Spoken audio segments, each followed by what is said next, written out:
नमस्कार दोस्तों, मैं स्मित मिश्रा स्वागत करता हूं एक बार फिर से आप सभी का एमजेटी एजुकेशन में। केपी शर्मा ओली गिरफ्तार हो चुके हैं। केपी शर्मा ओली जो कि पूर्व प्रधानमंत्री रह चुके हैं नेपाल के, और नेपाल में अब सत्ता परिवर्तन हुआ, बालन शाह नए प्रधानमंत्री बने। प्रधानमंत्री बनने के बाद मात्र कुछ ही घंटों में इन्होंने पूर्व में जो भी प्रधानमंत्री रहे हैं, गृह मंत्री रहे हैं या फिर जो पुलिस अधीक्षक रहे हैं जनजी हिंसा के दौरान, उन सबको गिरफ्तार करवा दिया है। और देखिए यहाँ पर तस्वीरें और टॉप स्टोरी आज की बनी हुई है। Nepal ex PM KP Sharma Oli arrested, और इनके साथ साथ में जो उनके होम मिनिस्टर भी थे उनके दौरान, मतलब जब जनजी प्रोटेस्ट चल रहा था तो उस दौरान जो होम मिनिस्टर थे उनको भी अरेस्ट कर लिया गया है। साथ ही साथ में पुलिस अधीक्षक और भी कई बड़े अधिकारियों को गिरफ्तार किया गया है। ऐसा क्यों हुआ है आज की वीडियो में डिटेल में जानेंगे। क्या ये नेपाल नया बांग्लादेश बनने जा रहा है? क्या बांग्लादेश में जैसे शेख हसीना को लेकर के हुआ, क्या वैसे ही कुछ केपी शर्मा ओली को लेकर के होगा? आज की वीडियो में जानेंगे डिटेल में।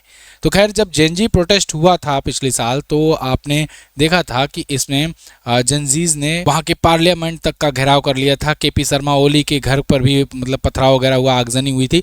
77 से ज़्यादा मौतें हुई थी। बहुत बुरी मात्रा में ये प्रदर्शन फैला था। इसमें देखिए कुल बताया जाता है 8,000 करोड़ का झटका लगा था नेपाल की गवर्नमेंट को। अब नेपाल की गवर्नमेंट बाद में यही चिंता में बैठी थी कि कैसे इसकी भरपाई करेंगे। हालांकि जो जनजीज थे, जो युवा थे, उन्होंने एक चीज़ और अच्छा दिखाई जो दुनिया में संदेश भी जाता है। उन्होंने जब प्रोटेस्ट समाप्त हुआ तो उसके बाद जब वहाँ पर नई राष्ट्रपति की घोषणा हो गई थी, उसके बाद उन्होंने सबने मिलकर साफ सफाइयाँ भी खूब करी थी। तो इसको लेकर के मतलब पीएम मोदी ने भी ट्वीट करके बताया था कि देखिए नेपाल से इस चीज़ को लेकर के सीखना चाहिए कि युवाओं ने किस प्रकार से जो भी चीज़ें हुई उनको लेकर के बाद में अपना पछतावा व्यक्त करते हुए सारी चीज़ें दोबारा रिकवर करने की कोशिश की एटलीस्ट। तो खैर, आज हम लोग ये जानेंगे कि इन लोगों को गिरफ्तार क्यों किया गया है, क्या क्या केसेस हैं। तो ये सब डिटेल जाने इससे पहले एक ज़रूरी बात, पावर प्ले सेल स्टार्ट हो चुका है टेक्स्ट बुक का, जिसमें 28 से 31 मार्च के बीच में आपको 307 रुपये में मिलेगा ईयरली टेक्स्ट बुक पास। देखिए मैंने आपको उस दिन बताया था ना कि 28 मार्च को रात को अगर लेते तो आपको 265 में वो मिल जाता, लेकिन 265 में नहीं ले पाए अगर तो कोई दिक्कत नहीं है। अभी भी बहुत ज़्यादा प्राइस नहीं बढ़ा है, 307 ही हुआ है, जो कि 1799 का प्राइस है। तो आप समझिए कि अभी ये yearly text book pass pro आज आप लेते हैं, आज कल और परसों 3 दिनों के लिए, तो आपको 307 में मिलेगा। लेकिन तब मिलेगा जब आप एमजेटी कूपन कोड यूज़ करोगे तब। तो आप लिंक डिस्क्रिप्शन में दिया गया है, जाकर ले सकते हैं। टेक्स्ट बुक के जरिए आप इंडिया के सभी एग्जाम के मॉक टेस्ट, प्रीवियस ईयर के क्वेश्चन पेपर्स, ये सब लगा सकते हैं। चलिए नेपाल को देखते हैं मैप में। तो जैसे ये रहा अपना प्यारा भारत, जस्ट ऊपर ही नेपाल मिलेगा, सबको पता है, लेकिन फिर भी एक इन्फॉर्मेशन के तहत मैं आपको बता दे रहा हूँ। नेपाल में पिछली साल साथियों जेनजी प्रोटेस्ट हुए थे। जेनजी मतलब जनरेशन होता है, युवाओं को कहते हैं जिनका जो पैदाइश जो है 1997 के बाद से लेकर के 2013 के बीच हुई रहती है, उन्हें जेनजी कहते हैं, जनरेशन जेड। ठीक है, तो खैर इनके द्वारा प्रोटेस्ट हुआ था। नेपाल की सरकार में बहुत सारे भ्रष्टाचार के मामले चल रहे थे और नेपाल की गवर्नमेंट ठीक तरीके से वर्क नहीं कर पा रही थी, कुछ बड़ी चीज़ें नहीं कर रही थी युवाओं के लिए, इसलिए प्रोटेस्ट हुए थे। अब उन प्रोटेस्ट के दौरान वो सही तरीके से मैनेजमेंट ना बरत पाने के कारण, मतलब वो प्रोटेस्ट को ठीक तरीके से कंट्रोल नहीं किया गया।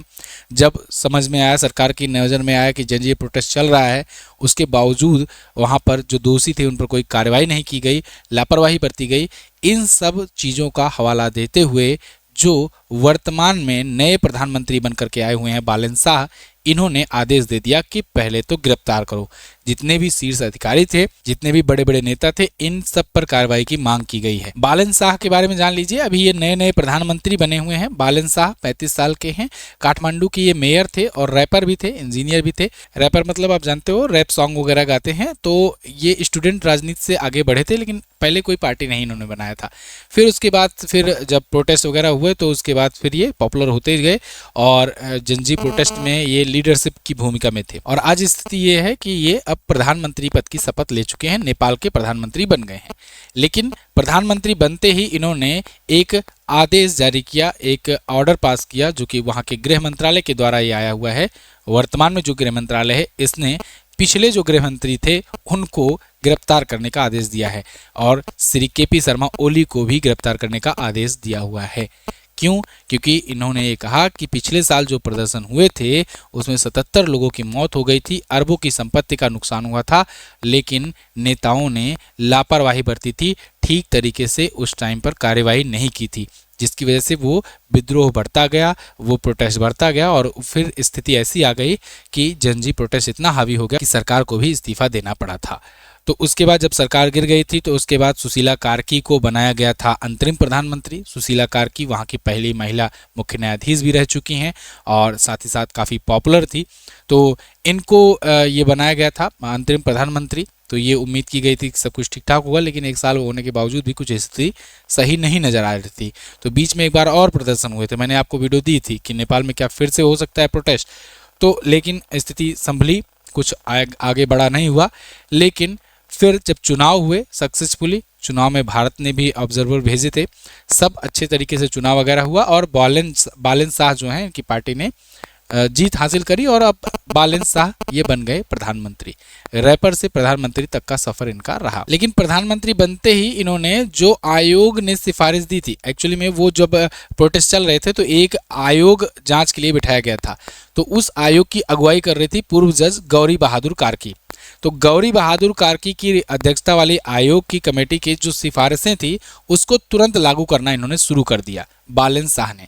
जब ये प्रधानमंत्री बने तो अपनी अध्यक्षता में सबसे पहले कैबिनेट बैठक बुलाए और इसी बैठक में इस आयोग की रिपोर्ट को लागू करने का ये फैसला ले रही है।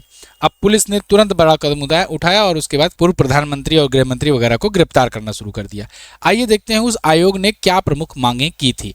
जेंजी प्रोटेस्ट के लिए नेपाल में गौरी बहादुर कार्की की अध्यक्षता में जांच आयोग बैठाई गई थी, उसने कुछ प्रमुख मांगे अपनी रखी हैं अपनी रिपोर्ट में। वो कौन कौन सी हैं?